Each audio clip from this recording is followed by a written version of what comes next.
मला सांग, मोबाईल कोणी फोडला?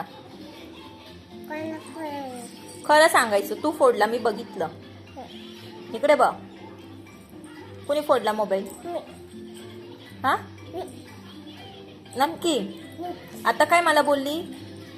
काय नाही, मी नाही फोडला, माझं डोकं फोडलं तूनी. मी फोडलं तुझं डोकं? मग तू असं का बोलला? कोणी फोडला मोबाईल?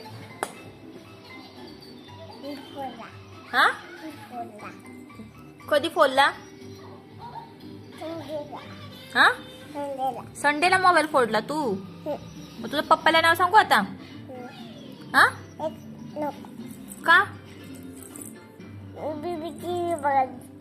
मी तुझं नाव सांगणार आहे पप्पाला. मोबाईल फोडली ना तुनी माझा? सारखा मोबाईल घेऊन बसती ना तू? तुझं नाव कसं सांगते बघ आता.